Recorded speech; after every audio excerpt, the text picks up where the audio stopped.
सुखद सुहागरात के बीच दरवाजे पर आकर बुआ सास ने चौंका दिया। सबका आशीर्वाद था। जल्दी बच्चा दो। धीरे धीरे यह सोचकर पत्नी ने डॉक्टर से मिलने की योजना बनाई। पति की चिंता सुनकर घर में पहली बार बहस हुई, जहां ससुर जी ने समझाया कि पहले की सोच और आज के खर्चों में बड़ा फर्क है। आत्मविश्वास और जिम्मेदारी के बीच टकराव से तभी सबका नजरिया बदल पाएगा। हनीमून की रात जैसे ही मेरे और मेरे पति के बीच समागम का मूड बना, वैसे ही मेरी बुआ सास दरवाजे पर आकर जोर से पुकारती हैं, बेटा बाहर आओ।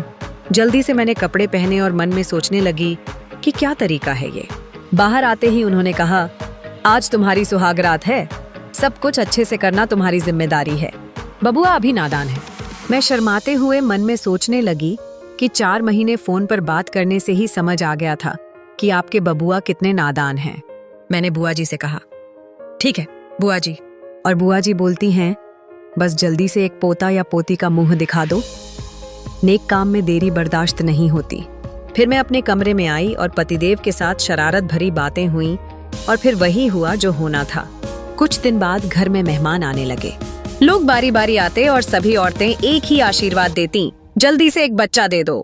पहले तो मैं शर्मा जाती, लेकिन धीरे धीरे सुन सुनकर मुझे भी अब चिढ़ होने लगी थी। मन करता था कि बोल दूं, अभी तो नई शादी हुई है, इतनी जल्दी है तो पहले ही बच्चा कर लेती, फिर शादी करके उसे ले आती। पर नई बहू होने की वजह से कुछ बोलना मेरे संस्कार के खिलाफ था। दिन रात ये बात सुनकर मैंने पतिदेव से कहा कि अब हमें डॉक्टर से मिलकर बच्चे के बारे में सोचना चाहिए। शादी को 6 महीने हो गए हैं। उन्होंने कहा, पागल हो क्या, शादी में खुद इतना खर्चा हुआ है, कैसे सब कुछ मैनेज होगा। बच्चे की जिम्मेदारी एक बड़ी जिम्मेदारी है। जो लोग बोल रहे हैं उन्हें बोलने दो, एक कान से सुनो दूसरे से निकाल दो। मुझे गुस्सा आ गया। मैंने कहा, आप खुद तो दिन भर घर से बाहर रहते हैं, सुनना तो मुझे पड़ता है। घर के लोग तो बोलते ही हैं। साल में एक बार फोन करने वाले भी हेलो बोलने के बाद सीधा पूछते हैं, बहू को कुछ है? अब कैसे सबको जवाब दूं? और इसी तरह पहली बार हमारी लड़ाई हुई। फिर एक दिन मेरी सास मुझे समझाने लगी, बेटा जल्दी बच्चा पैदा करो, यदि कोई दिक्कत है तो खुलकर बोलो, डॉक्टर से बात करते हैं। मैंने भी बोल दिया, मैं तो चाहती हूं, पर आपके बबुआ नहीं चाहते। अब घर में बवाल मच गया, लेकिन किसी तरह मेरे समझदार ससुर जी ने समझाया और बात को खत्म किया। 2-3 दिन तक किसी ने कुछ नहीं बोला, लेकिन एक दिन शाम को फिर वही बात उठने लगी और मेरे पति ने कहा, अभी मेरी कमाई इतनी नहीं है कि एक बच्चे की जिम्मेदारी ले सकूं। माँ ने तुरंत कहा, क्या बच्चे के पीछे करोड़ों खर्च होंगे? जब पैदा होगा तो अपने भाग्य से लेके आएगा। तुम्हारे पापा की छोटी सी नौकरी में मैंने 3 बच्चे पाले हैं। मेरे पतिदेव के पास कोई जवाब नहीं था। तभी मेरे ससुर जी बीच में आते हैं और बोलते हैं, मेरी कमाई कम थी, लेकिन हमारा खर्चा भी कम था, इसलिए बच्चे पल गए।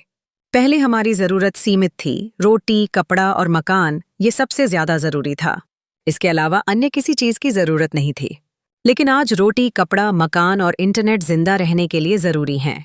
पहले एक फोन से पूरा घर काम होता था, लेकिन आज जितने सदस्य उतने फोन और उतना रिचार्ज है। हमारे समय में स्कूल में 2 बच्चे पढ़ने पर एक को फुल फीस थी और एक को हाफ फीस, और 3 पढ़ने पर 2 को फुल फीस और एक की पूरी तरह माफ। स्कूल का काम सिर्फ पढ़ाई था, ड्रेस, किताब, कॉपी, ये सब हम कहीं से भी ले सकते थे। लेकिन आज सब कुछ 4 गुने दाम पर लेना होता है, उसी स्कूल से। खाने में हमारे लिए दाल, चावल, सलाद, रोटी पर्याप्त थी, और स्कूल में रोटी, सब्जी, पराठा, अचार यही ले जाते थे। लेकिन अब कंपटीशन में बच्चों को कॉन्टिनेंटल खाना देना पड़ता है। पहले साल में 1-2 बार बाहर खाते थे, और आज हफ्ते में 2 बार बाहर खाया जाता है। पीने का पानी शुद्ध कुएं से मिलता था, लेकिन आज पानी भी खरीद कर पीना पड़ता है। बुखार हो या सर्दी जुकाम, तेल मालिश करते ही बच्चे ठीक हो जाते थे, लेकिन आज छींक आने पर भी डॉक्टर स्पेशल केस में बच्चों को डाल देते हैं और हजारों का बिल बनाते हैं। एक ऑटो रिजर्व करके पूरा शहर घूम लेते थे। आज घर के एक सदस्य को मोटरसाइकिल चाहिए, साइकिल से कोई चलना नहीं चाहता। देखो शांति, समय समय की बात है। बबुआ अभी बच्चा नहीं चाहता, क्योंकि उसे आज की सच्चाई पता है कि महंगाई ज्यादा नहीं हुई है, बल्कि हमारे खर्चे ज्यादा हो गए हैं। इसलिए उसे समय दो थोड़ा सेविंग करने का। और बबुआ, इस बात का ध्यान रखो कि बाप बनने से पहले अच्छा पैसा कमाओ। एक बच्चा पैदा करो, लेकिन परवरिश अच्छी करो उसकी। और सबसे जरूरी, समय रहते बच्चा पैदा करो, नहीं तो पता चला तुम्हारी रिटायरमेंट की उम्र हो रही है और तुम्हारा बच्चा 10वीं की परीक्षा दे रहा है। उस दिन के बाद से घर में दोबारा बच्चे को लेकर चर्चा नहीं हुई। और पतिदेव भी समझ गए। 2 साल बाद हमें एक बेटी हुई, जिसकी परवरिश हम सब मिलकर करते हैं। घर के बड़े बुजुर्ग यदि समझदार हों तो घर हमेशा सही दिशा में चलता है और खुशहाली बरकरार रहती है।